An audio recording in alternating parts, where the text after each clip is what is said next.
this is an entire community of leaders.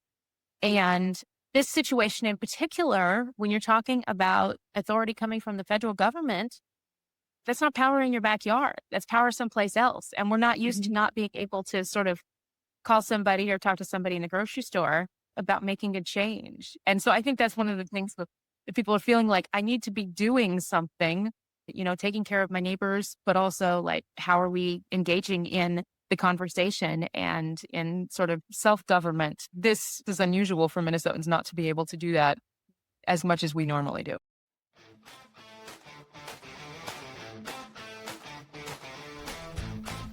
All right.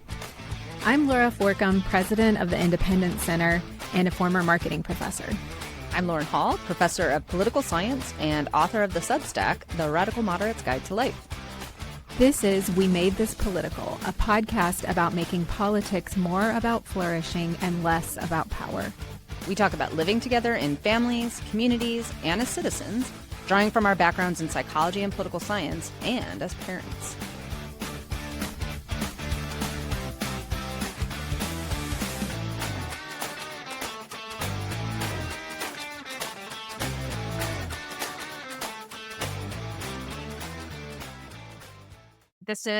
We made this political, and as you probably all know, we are your hosts, Lauren Hall and Laura Forcum. Now, I should put a disclaimer at the beginning of this, which is the opinions here expressed do not necessarily represent our employers or any organization that we are affiliated with. We are really thrilled to have Shannon back on. This is the second time she's joined us on the podcast.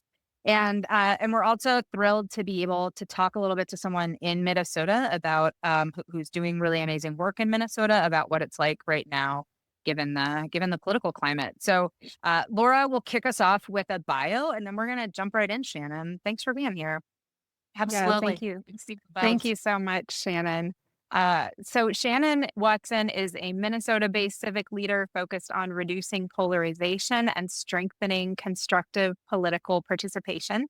She leads Majority in the Middle and What We Can Do Week, organizations dedicated to bridging divides and helping citizens engage productively across political differences. She's previously joined us on the podcast, and we're so grateful she's here today to give us a local perspective on events in Minnesota. So thank you so much, Shannon. It's really nice to have somebody with your background and your focus to talk to people about what's going on and what things are like right now. Thank you for the opportunity to chat. It's always lovely to see you too. Likewise. Yeah, it's an interesting time to be in this particular line of work. Let me put it that way. Yeah. I actually just got back from giving a talk to a community group about polarization, so I feel like we're all in this like weird space. Anyway, Yeah. So for people who haven't been, so by the way, first of all, if you're joining us live, please drop questions for Shannon. Like if you have questions about what's going on in Minnesota, drop them into the chat. We would love to hear them. And for you, Shannon, for people who aren't following Minnesota carefully right now, what do you feel like the national coverage is missing, or what parts of the conversation do you feel as a Minnesotan that maybe other people aren't? Of anything that I think might be getting lost is the nuance, which is, normal for these kind of situations. There is a lot of ICE activity. There's a lot of people in town doing their raids and their enforcement. There are a lot of protests that are happening. There are a lot of confrontations that are happening. And at the same time, there's a lot of people who are just trying to live their life. You all know this, like when we exist in a political space, we tend to focus on that in the same way that people who are like really super into football, they can tell you exactly what's happening with all of the teams at any time. They know what week they're in, and I think we're in the postseason, but Minnesota is definitely not the postseason. But when they know all the things in the same way that we know, we pay attention to the things in politics. So there's a lot of people who are just they're just trying to live their life. And for some people, this isn't it's not super much of a thing. For other people, it is highly disruptive. Things are happening in their communities, on their streets. The schools going to remote learning um, has been a new thing that they're trying to figure out. Yeah, I mean it's kind of like COVID, in that they were having a really high rate of absenteeism Mhm. in some particular districts Oh. because parents were afraid to send their kids to school. Mm. There's a couple of districts that are going to online learning and doing sort of a hybrid model. If you feel comfortable going to school, then go to school. Um, if you don't, then we're going to do this.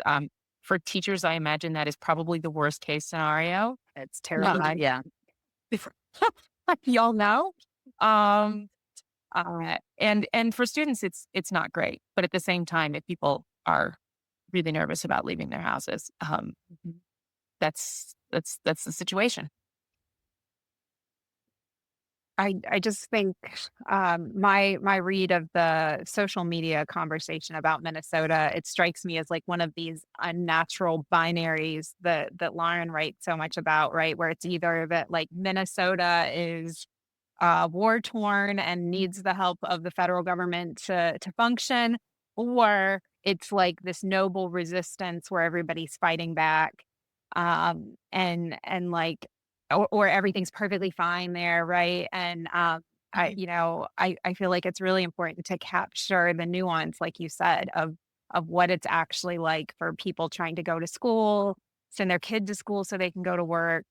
And I just think like also probably the association most of us have with Minnesota is like, Lake Wobegon is top of mind for me. Like this is not where I expect to be seeing the kind of unrest that's happened there over the past, not even that long, seven, Yeah. 8 months.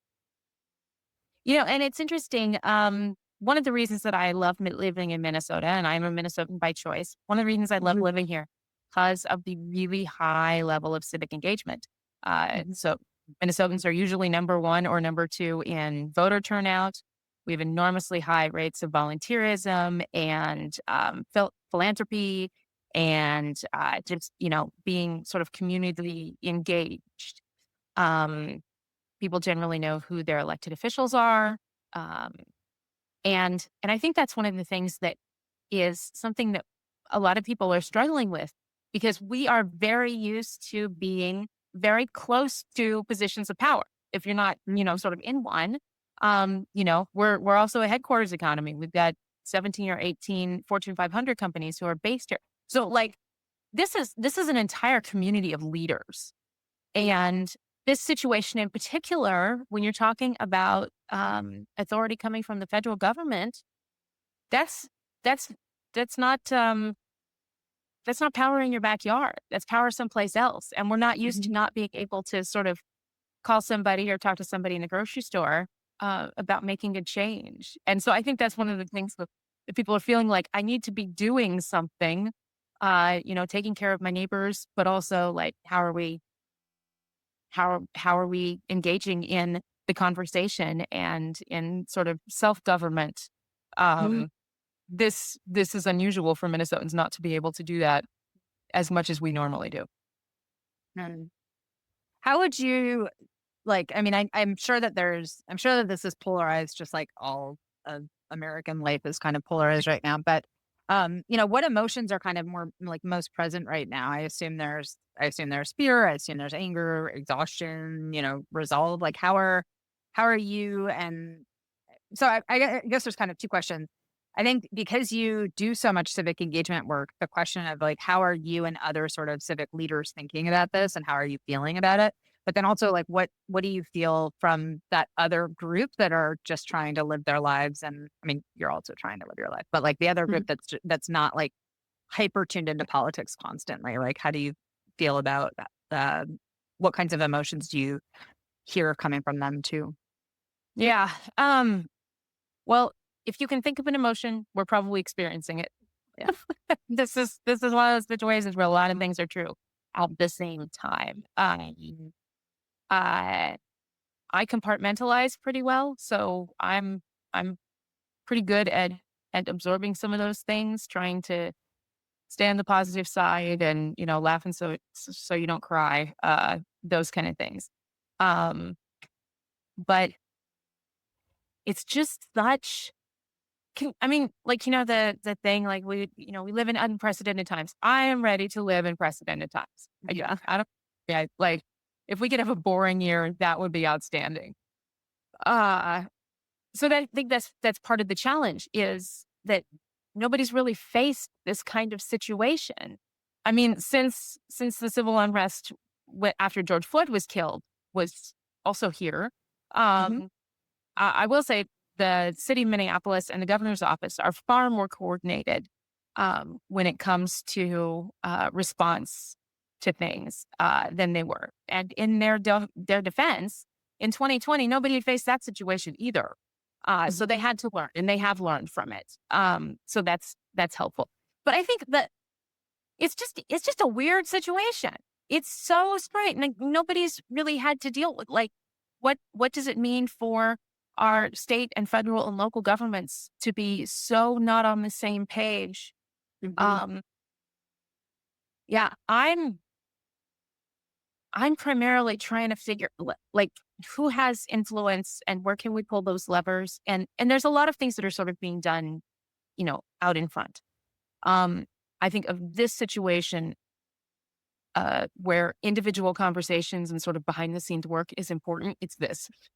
Um, because no matter how this ends, when this ends, somebody's going to have to back down. Hmm. And of anything in our political system that we are not great at doing is ceding control, backing down, Hmm. letting the other side have a win, whatever that means. Um, so I know I've been having conversations with people like where can we help some people save some face, no matter Yeah. who that is. Yeah. I feel like I, that's not a very American way of thinking, that like we need to give people opportunities to do face saving and offer them yeah. off ramps. Yeah. And I'm hearing it more than I ever have before, but I think like you're saying, it's vitally important. And so like that's reassuring to hear that, like, instead of thinking about direct confrontation, how can we win? Like, what is the face saving path here that would let us have peace and go back to the self-government, which, I think is like such a wonderful depiction of what Minnesota is like. Like, we're used Mhm. to handling things ourselves. Yeah, absolutely. And of course, this is a situation where, 14 things are true at the same time. And one of the things that I really think that we can sort of come together on is the respect and the belief in rule of law. Hmm. I got to work myself through this, late last week, earlier this weekend, um, because like I was supposed to write the newsletter for my organization, and it's supposed to go out on Thursdays, and I I started writing it on Tuesday afternoon, and then the woman got shot on Wednesday, and then it was just like, oh, what do you say and what do you not say? Um, and so I had to do a lot of work to figure out, like I personally, I'm an oldest child and I'm the daughter of a police officer. And so, like, I am a rule follower. Like, I'm a rule follower. And then, of course, I'm also the daughter of a journalist. So, truth and not being caught saying something that isn't true. Like if I make a mistake, either on purpose or accidentally, and I say something that isn't true, I'm a little bit embarrassed about that. So where I have a hard time is wrapping my arms around just the doubling down of this is the way it is. This is the only way to, like, I'm used to the nuance. And then any sort of violation of rule of law is hard for me personally to comprehend because I'm such a rule follower. But I do think that's one of the things that a lot of us can agree on. We may not agree on immigration policy, but we definitely agree that the reason that America is based on our rules of law. And, the first 10 amendments to the Constitution being the most important ones. So I think if that's what we can sort of back up to is we have all these things that we don't agree on. If we can all agree on the rule of law and how we deal with our disputes, I think that'll be helpful. I've been thinking a lot about restorative justice lately, and like a couple people at this talk I gave earlier today, asked me like what we do in the next 3 years, and I was like, look, I don't like we can't single-handedly like impeach. I mean, this is how democracy works, right? Like you Right. are stuck with Yes. this person, right? Like we are, whatever we think about whatever administration, like we actually have a duty to respect the results of an election. Yes. But Absolutely. in terms of like what tangible actions people can do in the next 3 years and how to sort of like operate within what I can guess is in a lot of cities like Minneapolis, an environment of fear. Um, I do think it's going to be, these relationship buildings, and I love what you just said about giving people an off ramp. I was thinking about a lot of the comments that I've gotten on my Substack recently, and a lot of them coming from conservatives. And the argument is always like, well, liberals broke these rules first, or like liberals violated these institutions first, right? And the more that I thought about that response, the more I thought to myself, like, man, this is going to really require us to think seriously about what coming back together looks like, and what kinds of and so I love your emphasis on it's also 2026, so it's the 250th anniversary of the Declaration of Independence, right? So we can think about these as like unifying principles. But when it comes to like the restorative justice approach, and I'm not an expert in this in like any capacity, but my understanding of it is that you do have to like put a stop to this like infinite regress of blame backward. And it can't be about punishing. Like, what you need to do is have these conversations. It's about rebuilding relationships. And then it's figuring out like what do we have in common enough to move forward.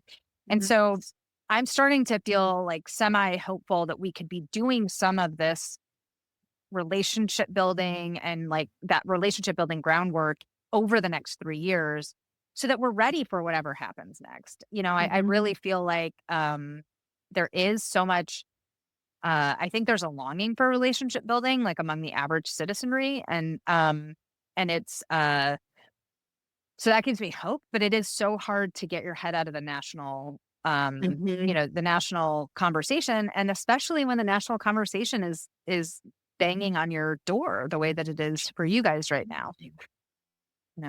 Yeah. That wasn't a question. Sorry. I had more like actual like phone conversations with people in the last week than I have in the prior 3 months. A lot of people are leaning into those connections, I think. So, and you're right on. We do have two comments in the chat. Bud, oh, wait, there were more from Bud. I just scrolled down. Sorry, Bud.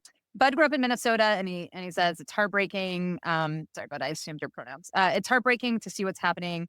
Are you aware of the Freedom Trainers and Beautiful Trouble to support protesters resisting ICE? And then he has a couple other recommendations for folks. We can put those in the show notes. But yeah, I'm just wondering if you're seeing. I mean, how are people talking about like not necessarily like resistance, big picture resistance? Like, how are people talking about sort of what actions are possible, I guess? So, luckily, Minnesota, being all civically engaged, is also sort of the nonprofit capital of the world. At least it feels that way. Which actually, I put that on Twitter one time, and somebody came back and like, well, no, actually, it's Chicago. But I was like, right. It feels like the nonprofit capital of the world. So we have a lot of organizations that are doing work and then being supported, and people coming in from other places to help with that.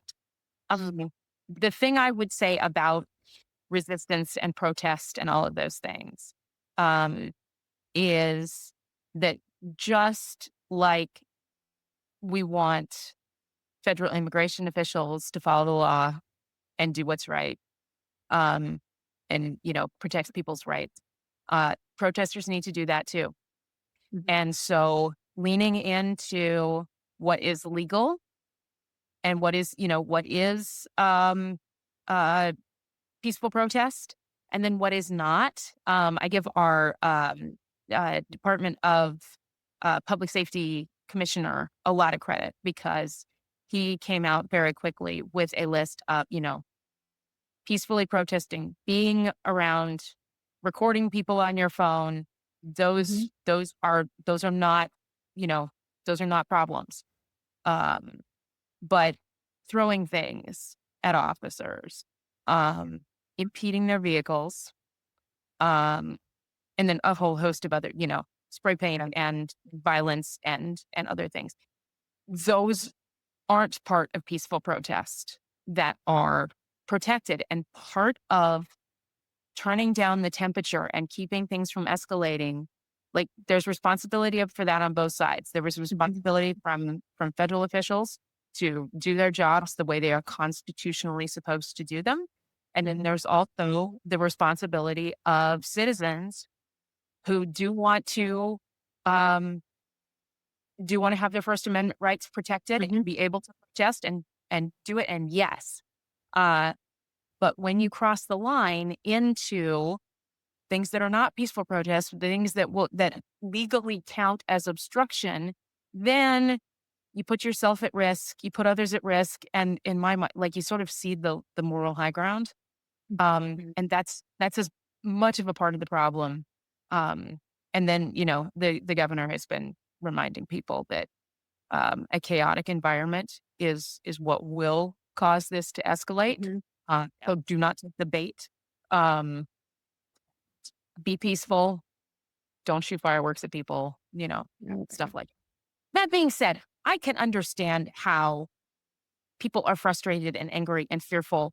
And frankly, when people are, we're human beings and we are frustrated and angry and fearful, especially if we're fearful, we do not necessarily act in a rational manner. So, one of our state senators, Senator Putnam, lives in the St. Cloud area, and there was an immigration enforcement situation, and a great big crowd showed up, and he did, I think, heroic work, walking around literally putting his body between the crowd and the officials, and telling people calm down, don't throw things, don't do this. And I mean, he's probably spent an hour trying to de-escalate the situation in ways that really kept people safe. And I think that's one of the things we have to remember, that being angry and throwing stuff and whatever, it feels good, it feels righteous, but it actually, you're not keeping people safe. And that's one of the things that we do need to focus on more than just being right. We all need to be safe. Yeah. I think, the purpose of peaceful protest, or the purpose of protest, is not to single-handedly stop occupying forces. In previous times, it's been to kind of impose a tax, right? And say, like, there's a cost to being here. There's a cost to what you're doing. And we're not going to let you do this unimpeded. But I feel like in the environment we're in right now, it's almost like that protest is a sign that the other side is winning, right? It's like we like, the other side is enjoying seeing you so upset and seeing that, like, they're winning. My co-author Kurt Gray and I wrote an op-ed about this. Like, when outrage is winning, like, how do you actually, like, register civil disobedience or, like, dissent, right?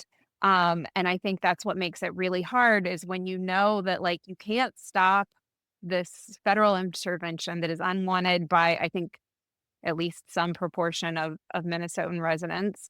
You can't single-handedly stop them, and your disapproval is actually like a sign to the administration that they're succeeding at what they want, right? And I don't know how you de-escalate in that environment, or how you actually register that you're unhappy with how the federal government is impinging on your life as a sovereign state in the United States.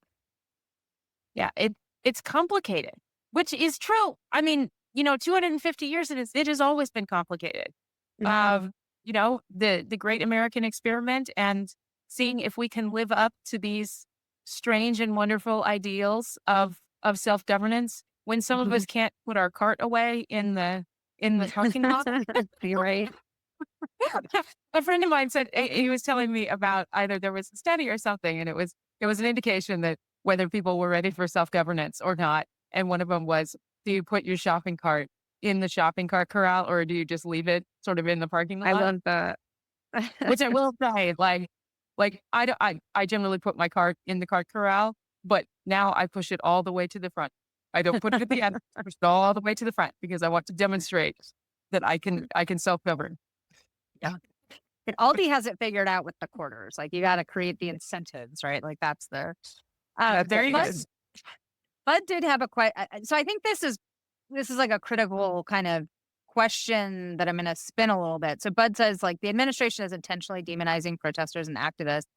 Are we able to counter that disinformation?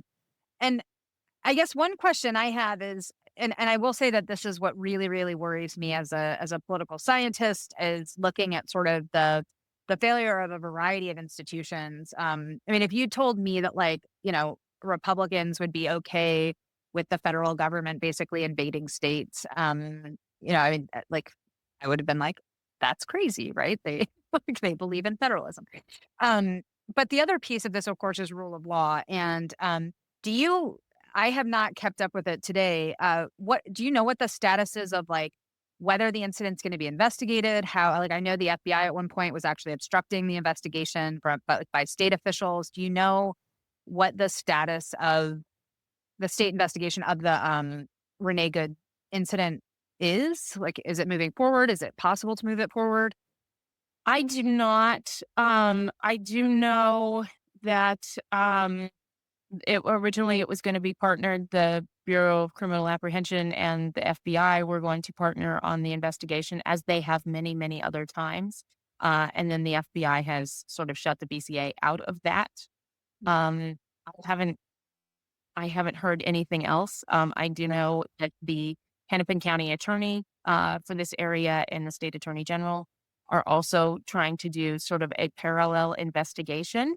The challenge to that is, of course, they don't have access to all the evidence. So her vehicle and the ICE agent and a lot of other things, which makes going for a conviction much more difficult if you do not have the entirety of that evidence. Yeah. Kind Well, of going. Sorry, do you want to? Well, I was just going to say, I mean, it's not even like the goal isn't even a conviction, right? It's just truth. Like it's transparency. And this is the critical thing that I think is what I would love, Trump supporters to what I would love to hear from Trump supporters and also talk to them about is, I think we can agree actually in like some broader sense on even some policy issues, but there's like critical principles at stake, like one of which is like knowing what your government's doing. And I mean, it's been really interesting watching like Marjorie Taylor Greene, like, split with Trump over the Epstein files. I mean, like, I think we sort of laugh a little bit, but like, this is exactly the kind of, when you use the justice system as a weapon against people that you don't like, and then, so when you just use it clearly for partisan reasons, right? And the fact that ICE is in Minnesota in general, right? If you look at the places that he is sending ICE, it is to primarily Democratic districts, and that's not by accident. And so from my perspective, I would, if I were talking to a Trump supporter right now, I would really love to just hear, what they're thinking about the lack of transparency and the refusal to work with state officials on just finding what actually happened, and I know why, I know why Trump doesn't want to do it. I'm more interested in why like citizens don't care, or maybe they do, but it's okay. I think they do. I think the situation being so volatile and our polarization having gotten so bad. And then, of course, in Minnesota in particular, you layer on top of that the assassination of Speaker Emeritus Melissa Hortman and her husband and her dog, and the attack on Senator Hoffman and his wife, who are both doing good physically. There's this considerable amount of PTSD that's involved there. Obviously, I mean, Yeah. I Oh my God. can't imagine. But you layer that on top, in what was an apparently politically motivated assassination. Um, and that does make people think twice about speaking out. Also, this is one of those situations that is not cut and dry. And we've been spending a lot of time on, the idea that two things can be true at once, and there's usually not two sides to a story. There's like 14 sides, and just that embrace of nuance is really important. Um, and I think in situations like this is an illustration of how we need better skills to cope with those kind of things. Because in the same way, like, last Friday was National Law Enforcement Appreciation Day. And there was a lot of posts in my Facebook feed about National Law Enforcement Appreciation Day. And I, again, as a daughter of a police officer, like I support law enforcement. The sight of a police officer makes me feel safe. I know for a lot of people, it's exact opposite. But I didn't post anything on Law Enforcement Appreciation Day. I normally do, but I didn't, just because like social media isn't a great place for nuance, and I needed to make sure that I was threading that needle of I appreciate law enforcement. I appreciate it done well. In the same way that I appreciate teachers. I appreciate good teachers. Do I appreciate bad teachers? Not so much. Do I appreciate bad cops? Not so much. So, but in our social media landscape, we're not looking for the next 10 words. Right. And and so I think that's one of the things that has stopped a lot of people and a lot of leaders from sort of making statements in that way, because it's hard to embrace the nuance. Now, I will say there are a significant number of conversations that are going on behind the scenes. There's a significant number of people who are trying to use the influence that they have and push the levers that they have to de-escalate these situations. And in a lot of ways, I've talked to a lot of them on the phone today. In a lot of ways, keeping that behind the scenes is part of the de-escalation. Yeah. So nobody has to do it in front of a camera. Yeah. Yeah. So those Republicans that you're talking about who are like, this is not okay, they're still saying that. They're not posting it on Facebook, but they're still saying it. Yeah. Okay.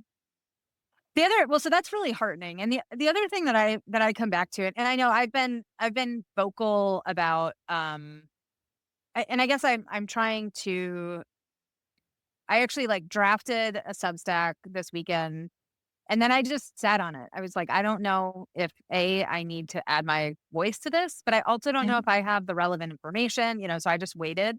And maybe I'll release it, maybe I won't. But I think one of the things, like Musa Al-Garbi had a really great Boston Globe article this week about like how people can watch the exact same video and come to absolutely completely different perspectives, right? Completely different conclusions. And one of the things that I think everybody needs to understand, and this is why I think a full investigation is so important. This is why we have jury trials. Like this is why we have the system that we have. But like life doesn't happen in screenshots. Like it doesn't happen in like these like tiny segments. And I've seen people I've seen the pictures where they outline where his feet were when the shots were fired and all this kind of stuff. And I would love to say that that's how life plays out, but of course it's not, right? Like we're looking at this in retrospect. And I think to your point about really chaotic environments, they breed this kind of confusion and they breed this kind of ambiguity. And that is partly why we want to try to limit this kind of situation, right? Like we want to limit situations where law enforcement have to interact with angry citizens in deeply ambiguous and complex ways.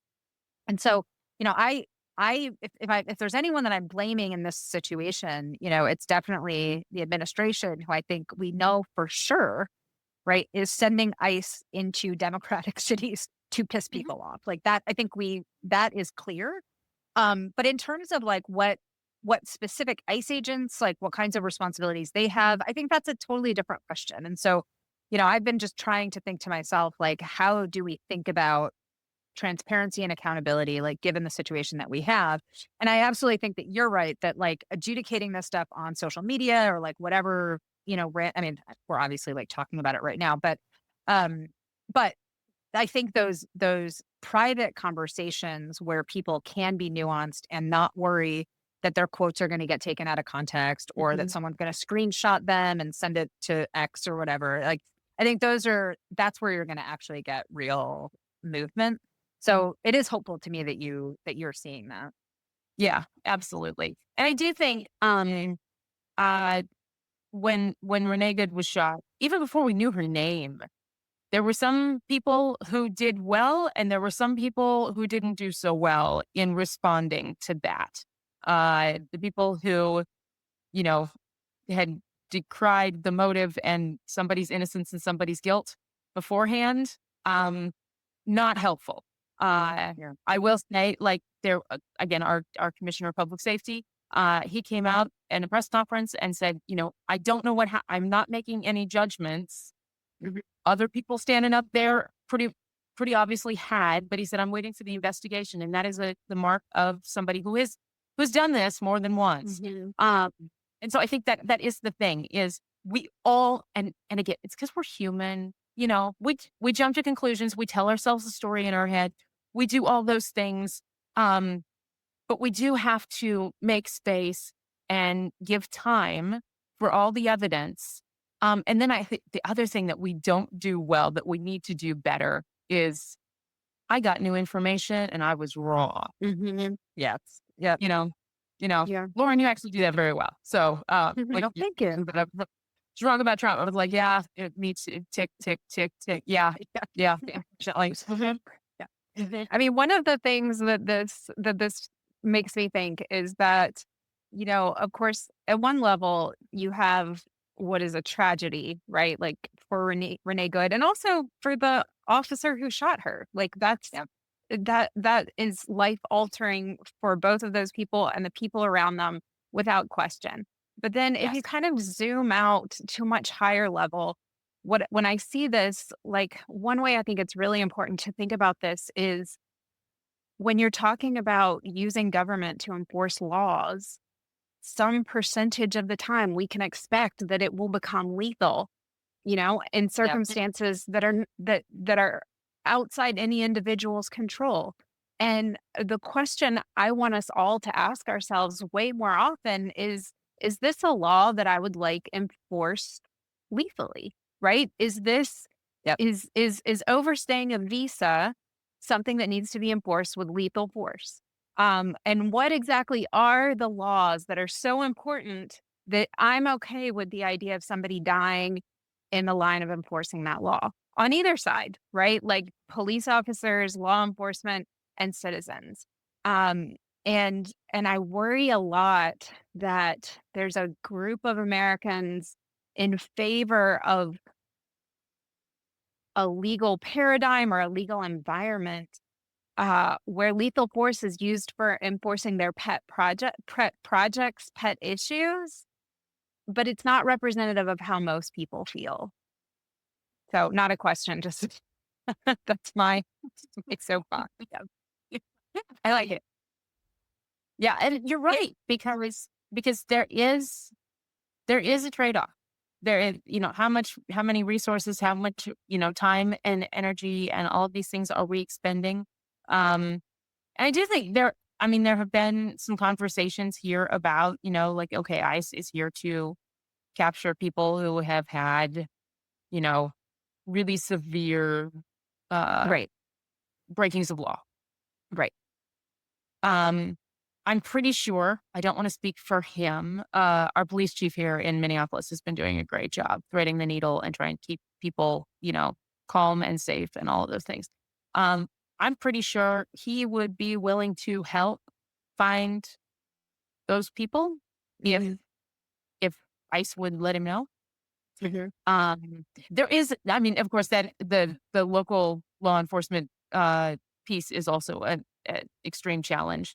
In that Minneapolis did not have a good relationship with its police department. They're rebuilding that. That is obviously a culture change, and so that takes a minute. We got a new police chief. We got some new people in leadership. Some consent decree things that are being worked on. But so there is a lack of trust in local law enforcement amongst some people. but I think they're on the whole doing a really good job of engaging in a way that is still protecting the people um, in Minnesota, sometimes from themselves, sometimes from the federal agents. And that's a really, really, really hard job.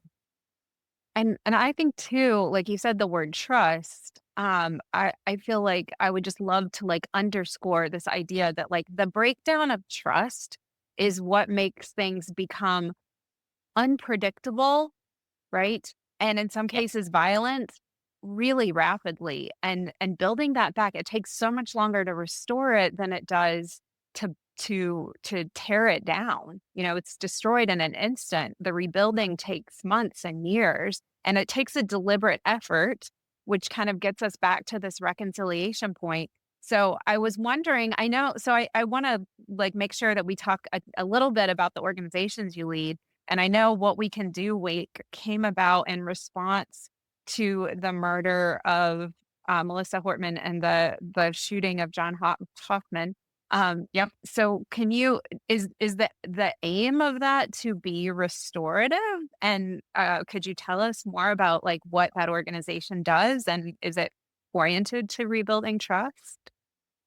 So what we can do week was based on and I feel like we're doing this all over again. You know, what can we do? Like Mhm. we have this terrible situation, what can we do? And again, Minnesotans are very, civically engaged. And so they want to know what Mhm. can I do?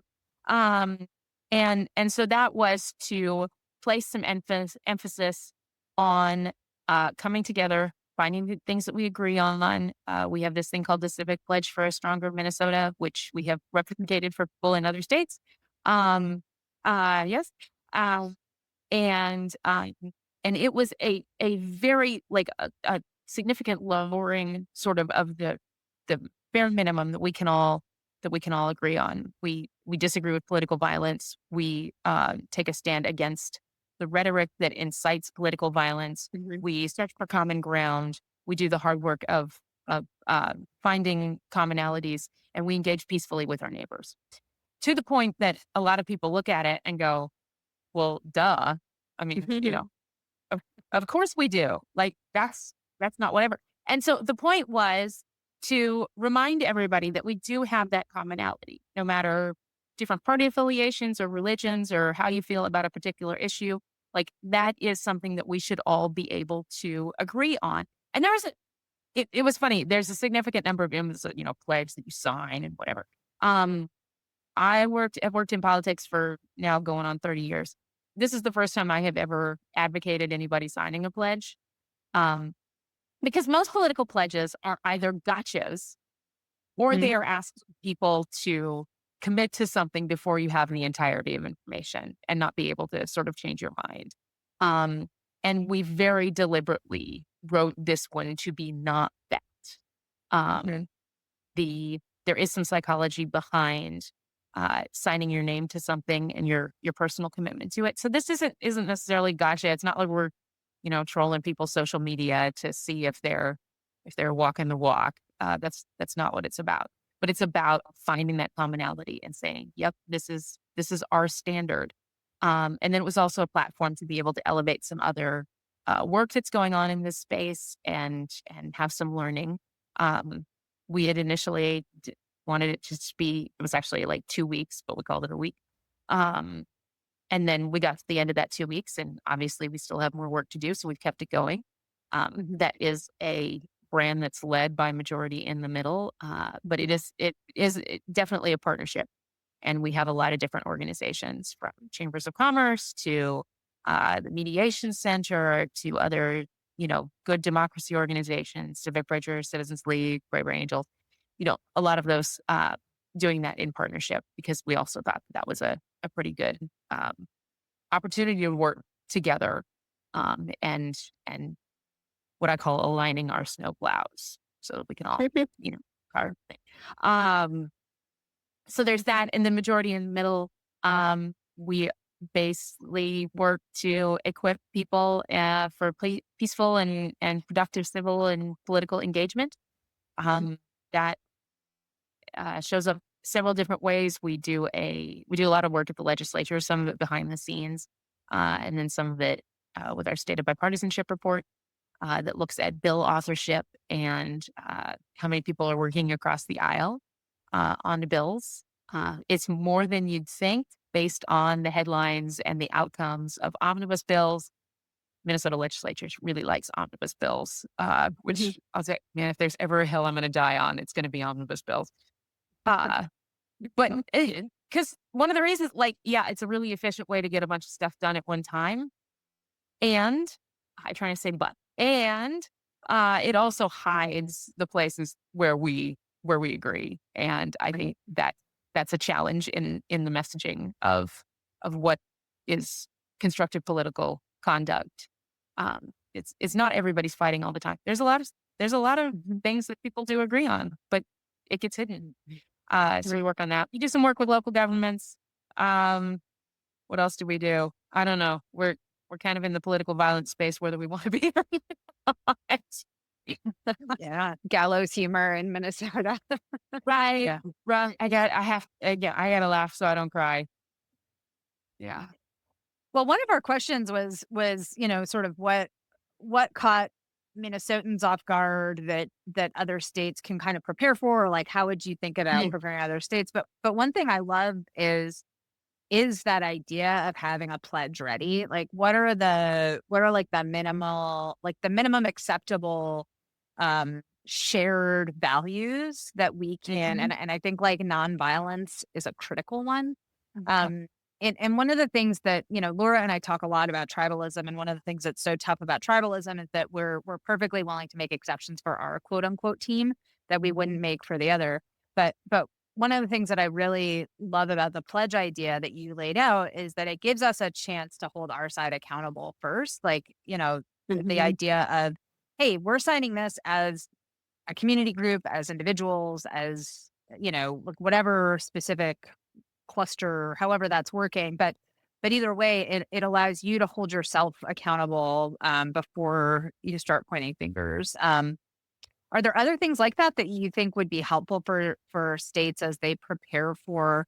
I mean, I don't think this is going to be the end, right? And it, even if it's not ICE, it'll be something else. But I mean, how do we think about um, maintaining relationships with our fellow citizens and also, keeping people safe, which is one of the key things we talked about earlier.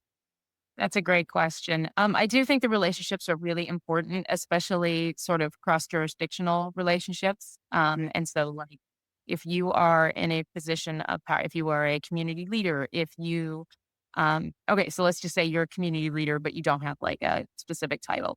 Do you know your state representative? Do you have their number in your phone? Do you know the chief of police? If not, now would be a great time to introduce yourself. I just want to be connected to you, in general. Start that relationship because I will say, like, scrambling around trying to find somebody's phone number during a crisis isn't great. The other thing I think has been really interesting to see here, not interesting, has been really heartening to see, is the neighbors helping neighbors and creating sort of mutual aid groups, formal and informal. People, driving each other's kids to school, um, looking out for your neighbors, saying hi, making sure people have groceries if they're afraid to go out to the grocery store, those kind of things. Uh, so I mean, that is kind of the web of relationships is what's going to save us. And I think those are important. And then also I think,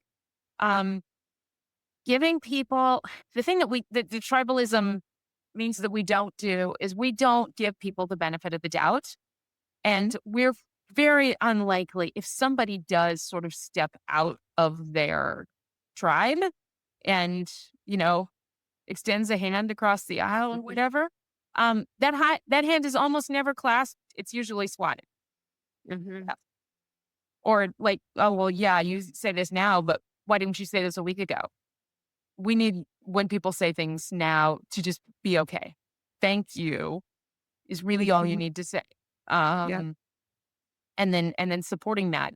Because I will say, anytime anybody steps away from their tribe, and you guys know this, steps away from their tribe, they're taking an enormous risk because their tribe may shove them out if they try to go back. Mm-hmm. Yeah. And so I think we need to call people in instead of calling them out. That's a big one. Um, yeah, and then just like I I'm so tempted to just like get big poster size copies of the Bill of Rights and start posting them around. Yeah. What can I don't we have the Bill of Rights. This is what it looks like. This is what it says. Um so so even some learnings about who does what and what are the laws, and again like our uh uh Commissioner of Public Safety and this counts as peaceful protest. This does not. Do these things. Don't do these things. Mm-hmm. Yeah, that's helpful preparation too. Mm-hmm. Yeah. Yeah. The not swatting people away, I think, is so critical, because I think it is like, especially when, and Laura can speak to this even more than I can, but like in moments of fear, right? Like, we shut down, our brain literally like shuts down, not entirely, but the prefrontal cortex becomes a lot less useful. And so I think one of the things that we have to do is be able to think about like how we're going to live together after this. And so it's tempting to punish Mhm. people who come from the other side, whatever that looks like. But it's just not, it's like actively harmful. And I played around with the concept of the robustness principle. It's a software principle, but I actually really love the concept in the social world too, which is that you are conservative about what you put out into the world, but liberal about what you accept. And I use those terms not in the political sense, but like, you're careful about your language. You're careful about what you post on social media. You're careful about the language you choose. You're careful about how you treat people. But then you give people grace for what comes in your direction, right? And so like if someone says something a little bit off, you don't come out swinging, right? You say, wait a second, maybe they're thinking about this in a different way, or maybe they're just having a bad day, or whatever the situation is. But to me, that like having that double standard that actually favors the other person, right? Like that's such an important shift, especially when tensions are high, because like it's so easy to misunderstand people's intentions when we're in these kinds of like polarized, tribalistic, like when we have high levels of political violence, it's tempting, and your brain actually wants to react negatively to what the other people are doing. So yeah, just thinking really, I think doing a lot of internal work is really critical for people right now. Okay. One of the things that I learned sort of tangentially over what we can do, a friend of mine was teaching a Zoom class, and he was talking about our brain chemistry and and I'm probably going to screw this up. So like, don't buddy quote me, but like, look at this up because I think it's interesting. Um, when we are fearful, and the chemicals that are in our brains when we're fearful, those block the chemicals that allow us to bond with other people. And one thing that gets over that is food, which is one of the reasons, breaking bread with people is so important. Like, it's been an important thing for a long time. And I'm sure hundreds of years ago, we did not know that one of the things that is happening when you're breaking bread and having food with people is that it's countering that brain chemistry that allows you to bond with people. Because evidently it's hard to eat and be afraid at the same time, like brain chemically. That's I don't know. fascinating. I've never heard that, but that's really interesting. And the other thing that like eating does is like that's something you do in person. So just to add to Lauren and Shannon's points, like if you need to have this conversation, doing it face to face is actually a lot easier than trying to do it over text, in the social media comments, right? Like this type of conversation about difficult things and like restoring trust and getting back to a healthy relationship is just so much easier in person. You already have all of the cognitive capabilities on board, in place. They don't require your conscious control. Just go sit down with somebody, eat some pie. My prescription is more dessert. Have some More pie pie. and More pie. and have more pie. I know you have New Year's resolutions. Have more pie. And like, see what you can agree on. Yeah. I will say my New Year's resolution, man, I weigh more than I did at the end of last year. Yeah. Yeah. There's only so much we can do without pie. It's true. More dessert is I resolved more dessert for this year. So there you There we go. go. Oh, nice. Good call. Bud shared an awesome Thomas Paine quote that's worth reading in the chat. Freedom had been hunted round the globe. Reason was considered as rebellion, and the slavery of fear had made men afraid to think. But such is the irresistible nature of truth that all it asks and all it wants is the liberty of appearing. And I think this is like, I think a lot of our conversation, um, there's obviously a lot of challenges right now, but one thing that I do feel is I do feel like we're getting better at this. Like, I know it seems like we're not, but like, I think we're learning from a lot of what's happening right now. And I think generally speaking, the hockey stick of progress is continuing. And so I think we are getting marginally better bit by bit. But it doesn't mean that like we don't have to keep it's not inevitable, right? We have to keep working at it. But I am, yeah, well, I guess hopeful is not the right word like this week. I would say Hope is a strategy. Hope is a strategy, and being positive is strategic. So I wouldn't push down on not being hopeful. Because yeah, incremental change is still change. Mhm. Yeah. Yeah. I'm wondering, we usually ask people at the end of the podcast what they're optimistic about. But actually one of the things that we wanted to wrap up asking you is like, are there sort of quiet signs of resilience, the things that aren't making it onto the news or into social media feeds that you want people to know are happening in Minnesota? Um, I think so. Every generation or every couple of generations, we sort of have to wrestle with who we are and what we want, and can we still keep this great American experiment going? Um, and I think that's what a lot of us are doing right now. I don't like the um, I don't like the circumstances and upon which this has been thrust upon us. Uh, but at the same time, that acknowledgement and sort of recommitment to each other is important. And that sounds really fluffy, but our all of our volunteer participation in being Americans is what makes us America. And you know, that's important because we're the only place that doesn't, we don't have allegiance to the soil or the monarchy or whatever else. We have allegiance to an idea. And it's on each of us to carry that idea forward because each of us sort of has the potential to destroy it if we want to. So let's not. Let's not. Just, Yeah.